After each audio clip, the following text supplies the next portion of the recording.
Good morning, class. Welcome to Teacher April's World. And today we're gonna tackle the research findings on the influences of developmental and social-cultural dimensions of learning. And before we tackle it, here are the learning objectives. At the end of this learning experience, a student will be able to analyze research findings on the influences of developmental and social-cultural dimension learning. Another is student will able to appreciate the importance of the research findings on developmental and social-cultural dimensions of learning. Here we have a saying that man by nature is a social being, and as such, his social nature has been studied and used as a basis to explain many of his behaviors. The proof of the veracity of the theories can be obtained with the conduct of researches and studies. And here are the importance of research findings on developmental and social-cultural dimensions of learning. Here we have a research is a systematic and orderly way of studying and looking for new information meant to add to and build up existing knowledge. And now we're gonna go to our lesson for today. The research findings on the influences of developmental and sociocultural dimensions of learning. So here we have research findings, and number 1 is parental involvement, 2 is parenting style and child rearing, finding number 3 is provision for specific experiences at home, finding number 4 is peer influence, and lastly, finding number 5 is teachers. Finding number 1 is parental involvement. Its studies demonstrate that students do better academically, attend school more regularly, and score higher on standardized tests when their parents are also invested in their educations.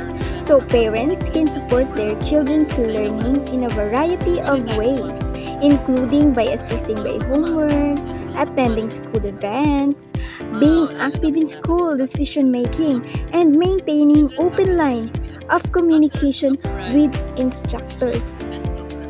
The next finding is the parenting style and child rearing.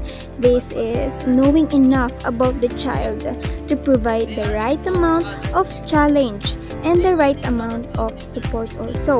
So, providing a positive emotional climate which motivates children to internalize their parents' values and goals. Also, modeling motivated achievement behavior, working hard, and persisting with effort and challenging tasks. Let's move forward for the finding number 3. This is the provisions for specific experiences at home. An important piece of being a parent is the responsibility that has been placed upon them to provide opportunities for children to learn, succeed, and flourish. So parents have the ability to greatly influence their children and one way to promote a positive effect in their child's life is by becoming an integral part of their education. And now we're here at the finding number 4, peer influence. Children transition into adolescence. The influence of their caregivers or the parents and guardians decreases. So while the influence of their peers like friends and classmates increases. So this shift is a normal part of a developmental or the development of this child as an adolescents begin to prioritize relationships and opinions of their peers. And lastly, the finding number 5, which is the teachers.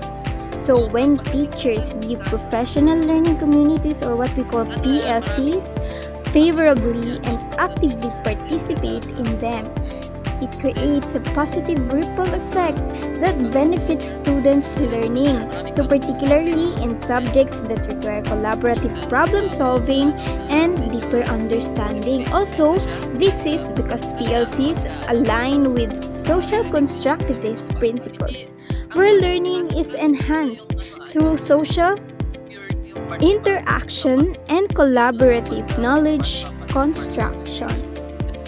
And now, all the lessons discussed are very helpful for the teachers, also the parents, and also the children. I hope you learned a lot from Teacher April.